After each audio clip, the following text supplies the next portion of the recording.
We unpack. We unpack. We unpack. Coming to you live. Boxing Ego unpack. Yeah. We unpack. We unpack. We unpack. Coming to you live. Bad news. They are saying Terence Crawford might hang it up and has nothing to prove. He might not fight ever again.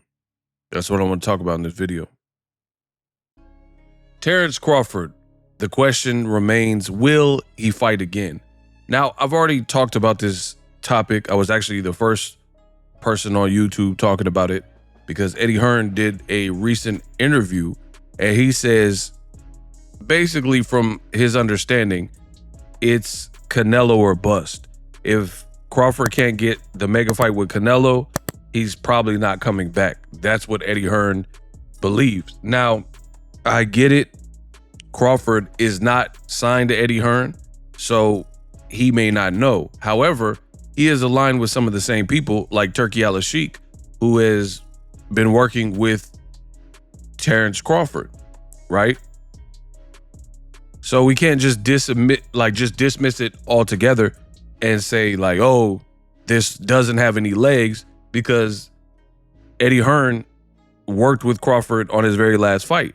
So maybe he knows some insider information. Furthermore, and I just got to set the table.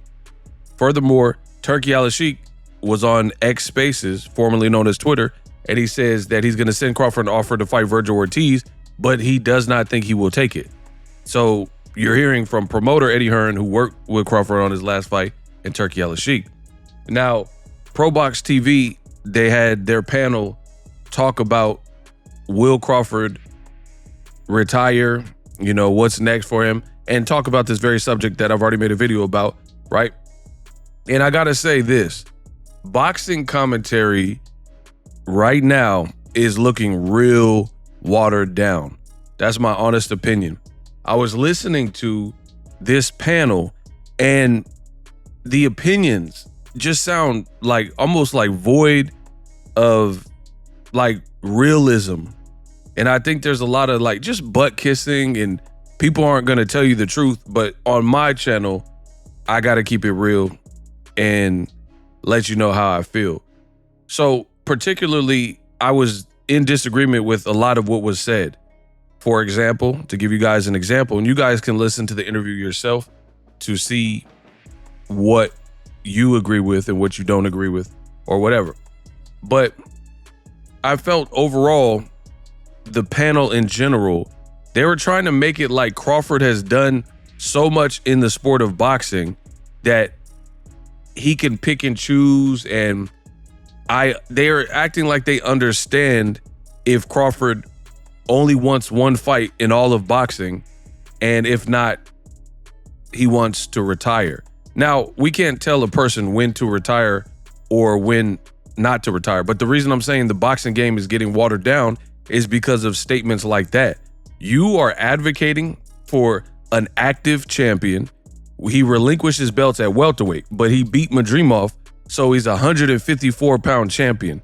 And in having this conversation, do you think Crawford will return? You're truthfully advocating for a champion to have a belt in tow and possibly only try to cherry pick one fight, right? The fight that coincidentally will line his pockets. I think that is so bad, so bad for boxing. Now, that part, I'm not saying it's not true, because it sounds like that could be what Terence Crawford is on, like where he really prefers to fight one guy, because that's the name that he's constantly bringing up is Canelo Alvarez. And for real, Canelo has at past points, he's responded to it, and he didn't really sound too keen and interested in wanting to fight Terence Crawford because they're not in the same weight class, and he doesn't believe that he'll receive much credit with a victory. But he said it's an easy fight for him. But he says basically never say never. But we've never really heard much from Canelo like, yeah, I'll take it. This sounds good. And we know the fight would be at a weight class. And to me, I think it's so bad for boxing commentators and analysis analysts to really be advocating for an active champion to just be sitting on a belt and not fight people in the division he moved up to and hold out hopes of fighting one person. I think that is truly poor. Other things that I disagree with from Pro Box TV, they were saying stuff that just didn't make sense, at least to me. Things like after Crawford, Usyk, I think they said Crawford and Canelo retire, Tim Bradley was saying that the game won't be the same. Where on earth are you getting that from? Because you've had guys like Oscar De La Hoya, guys like Shane Mosley, more recently Floyd Mayweather and Pacquiao, who are far bigger names than everybody that you just named. Crawford, they said Naoya Inoue. I mean, for Naoya Inoue, he's not even big in America. He's a thing, spectacle in Japan. But that's Japan. Like he's not really all that relevant outside of hardcore boxing fans in America. Point blank, period. So I have no idea what Bradley is talking about when he's saying that when Usyk retires in a few fights and Canelo, maybe Canelo, because Canelo definitely has had the biggest impact in terms of his career, big fights, big moments, blah, blah, blah. But a lot of the other people he was saying, like Inoue, Crawford, and Usyk, the game has survived worse. The game survived Floyd Mayweather, who's a million times bigger a star with memorable moments, classic fights, classic performances, a better resume.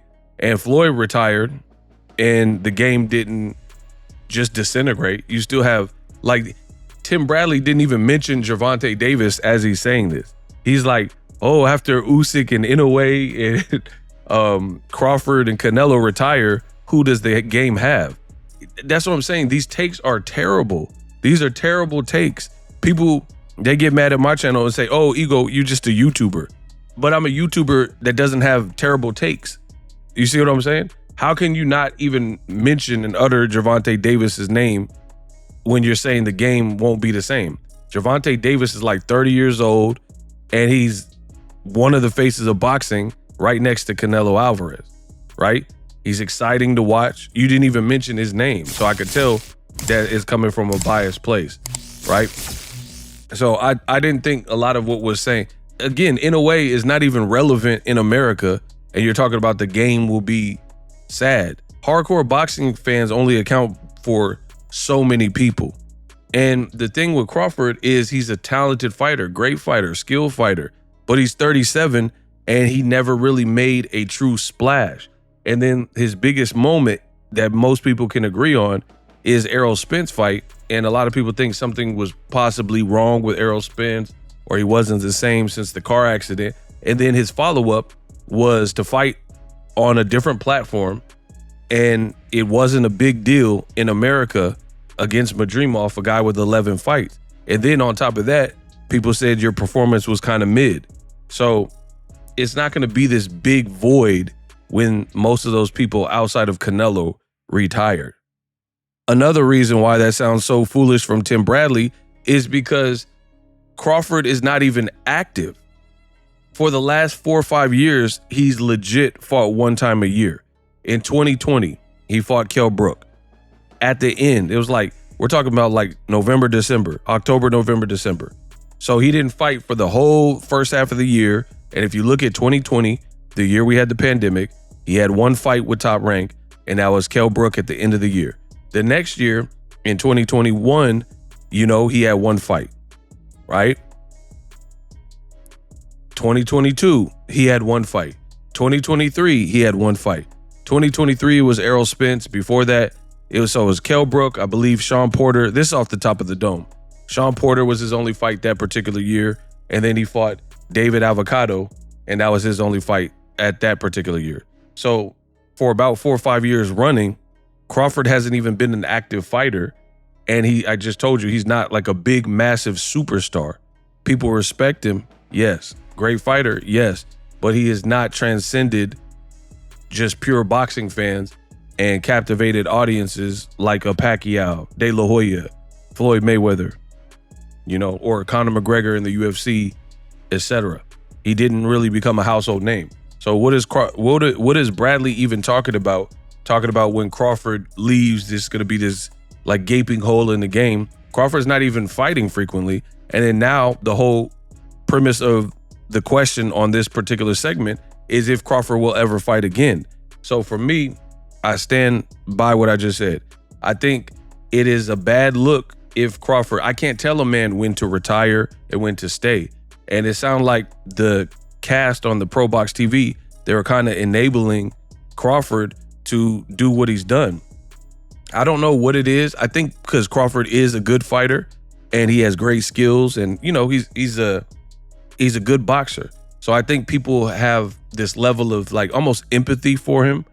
But I'm realistic. Crawford made the decisions to which his career is currently where it's at right now. And I feel like this is something that is oftentimes overlooked when people give commentary. Like this particular segment, they're saying stuff like, oh man, but Crawford, it's a shame he didn't get the big money fight. That's partly because of Terence Crawford. You signed with Top Rank. They had no welterweights for you. The best name that you could have fought with Top Rank that was concurrent on the roster with you was Manny Pacquiao, and Bob Arum didn't give you him. That's your fault. That is nobody else's fault because you got in bed with these people, proverbially speaking. You re-signed before the Jose Benavidez fight and it stalled out your career, and then towards the end, you couldn't see eye to eye, and then you end up leaving. Even when you left, you were in negotiation with Errol Spence. That could have been your first fight. But no, you wanted more. They weren't giving it to you. So you end up fighting on BBL Prime. And then you fought Errol Spence. And then again, you had a career high payday, the most notice that you've ever received for a fight. And then you disappear for about a year and come back and fight on DAZN. And then you're fighting on an app that a lot of Americans don't have. The promotion wasn't good. It wasn't a name recognizable name. The guy had 11 fights. So the optics for casuals just don't look that great. Like, hold on, this guy got 40 fights and he's fighting a guy with 11. And then on top of that, you fight this 11 fight pro and people are like, oh, but he had 350 amateurs. A casual fan is not going to know that. Only hardcore fans are going to know these things. So these are the decisions and the thought process that has guided Crawford's career and decisions he's made. So it's no shock that he's in this position. And I think a lot of people want to soft shoe and tiptoe and walk on eggshells instead of just calling it what it is. And when I say what I'm saying, people say, oh, you're hating. I'm not hating. I'm just telling you what I see in the game as I see it. Terence Crawford is largely responsible per his decisions for the space he's at right now. And then now it's kind of rather sad. The conversation is, will he hold out hope for one guy that's not even in his weight class while holding a belt hostage? Now, fair play to credit to Terence Crawford. He never said he's retiring. This all kind of stems from something Eddie Hearn said. But at the same time, based on his behavior, I understand why the conversation is being had. So we'll see. I don't know that Crawford will actually retire without fighting, but I do believe that the rumors came from somewhere. And I think Crawford is going to be insanely choosy on who he fights. And to me, this is just a bad look. And when I said these things, you guys got mad. When I said bad business, Bud, the Bud Buddies got mad. When I said he's not going to be able to strong arm PBC and force his hand to get the fights he wants in a new division, right? You guys say, oh no, you're hating. You're a Crawford hater. But look at it. Tim Tszyu has just been announced. He's fighting Murtazaev. So he's already in the title fight. Rumor has it, Errol Spence might fight Sebastian Fundora. So that'll lock up the belt. Now, maybe Fundora has to vacate one of his two belts to make the Errol Spence fight, but that's the big money fight. So I understand it was ordered for Fundora to fight against Crawford, But who knows? Because here's the thing. It sounds like Crawford only wants marquee fights that net him a lot of money. And PBC, they don't seem like they have the best relationship with Crawford, because if they had the best, seems like after the Errol Spence fight, he would have stayed, right? So there's obviously some disconnect. I think that's who Crawford is. I think he's a stubborn mofo. And it's like everybody's getting iPhones. He still want to have Androids. Everybody rocking Timberlands, and those are the boots of choice in New York or, East Coast. Crawford will get Birdman lugs. I think that's just who he is, to try to go against the grain. But there's a point in time where if the iPhone is actually better than the phone you have this old Nokia phone, it's like you might as well get with the program despite having to conform. Like, don't just go against the grain for the sake of doing it, but it's worse for you. And I feel like there's been many times where Crawford has kind of done that. You just made game-changing money with Errol Spence, started getting homes, like new homes built and stuff like that, popping out more, looked like you were traveling more. So it looked like working with PBC was a hit. Then he runs off to Turkey and fights an unknown guy. And then he's back, into like the shadows, working with Shakur Stevenson as he trains for a fight, and then hoping for a Hail Mary attempt to get a Canelo fight. And to me, I don't know. I mean, Canelo got to get past Berlanga, which I expect him to do, but it's boxing. Berlanga looking huge, and he does have power, and he's younger. Maybe he comes with something different, despite what I feel. So who knows how that even plays out.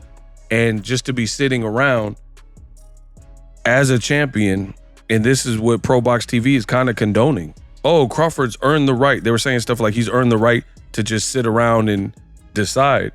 But I think that is bad for boxing because it stagnates the sport. Boots wants to fight you. Virgil Ortiz said he'll fight you, right? There's some good fights out there, and now you want to take your ball and go home and retire unless you can get somebody that's outside of your division. I don't see that as being a good thing in boxing.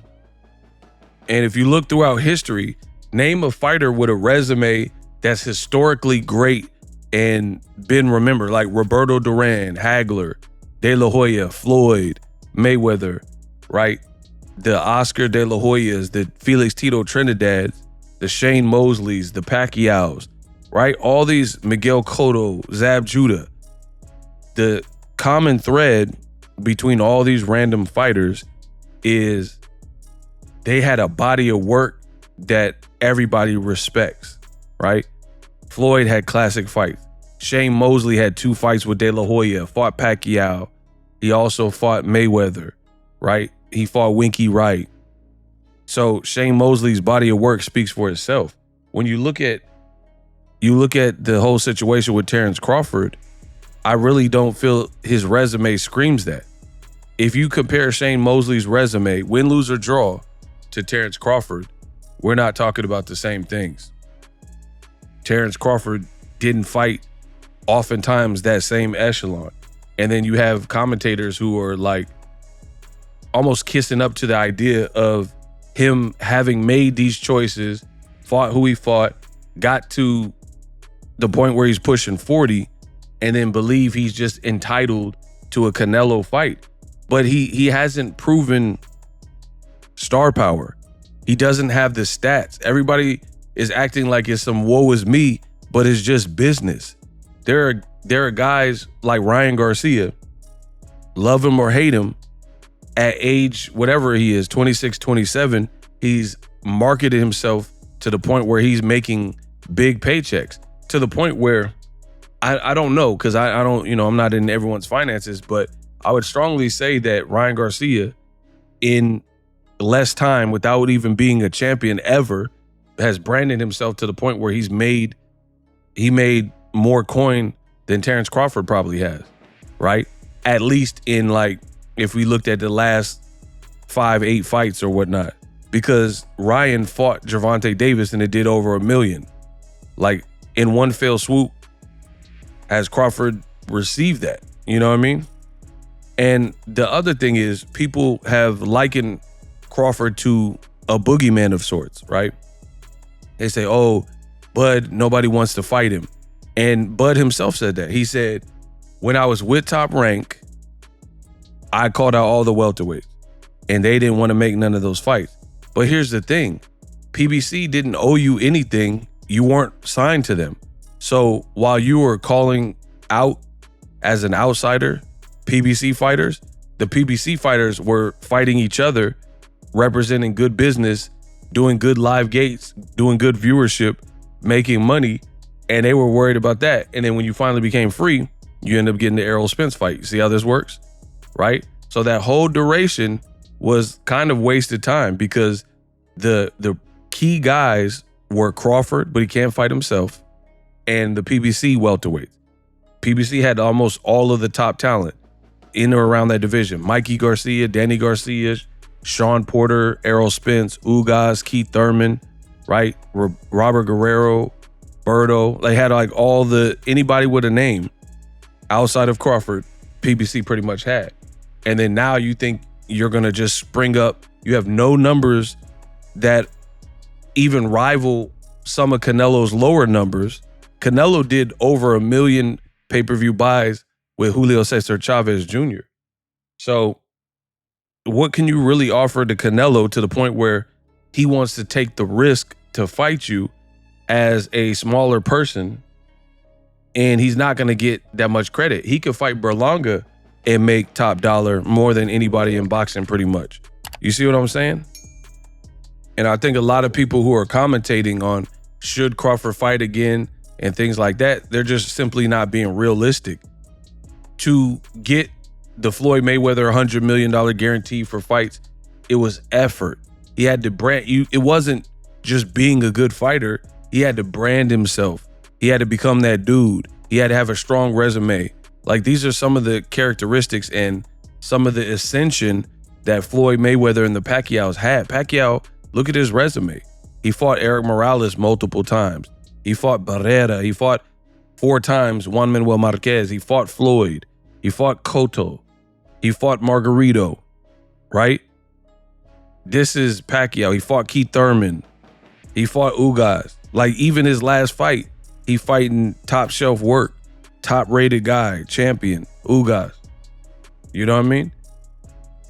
Bud's career, he showed and displayed skill, but it hasn't quite played out like that. So to me, all the boogeyman stuff, it just doesn't look good because you finally become free.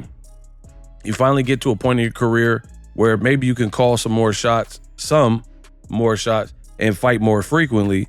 And then now you're talking about, or at least the conversation is him not fighting again. And you complained when you were with Top Rank, none of the PBC fighters and other guys didn't want to fight you. Now you have people, whether we think Crawford beats them or not, you got the Boots of the world and the Virgil Ortiz that they're saying, if the deal is right and it makes business sense, I'll for sure fight Crawford. You got these fights like Fundura, Tim Tszyu, and other options that they haven't turned down a Terence Crawford. You got Israel Madrimov. He says, I want to run it back and have a rematch. And then now all of a sudden, when there's all these fights, Crawford's mentality seems like, yo, I want one guy outside of my weight class. Again, if that's the case, you should vacate your belt and retire and just sit on the sidelines and let the hungry fighters that still want to fight and be active, right? Let them fight for all the titles at 54. And then if you get the Canelo call, then you get the Canelo call. But I feel like it's counterproductive for boxing to try to, it's like people are trying to almost save Crawford. You know what I mean? He's 37 years old, people. The career, you're in the final chapters. It's like a movie. If the movie is 2 hours and 10 minutes and you've watched the movie for an hour and 55 minutes, an hour and 50 minutes, it's had an hour and 50 minutes to develop the characters and get this show on the road. Either if there's good direction, like Christopher Nolan, Martin Scorsese, then they would have accomplished that in that time limit, like, you know, a Spike Lee joint or whoever.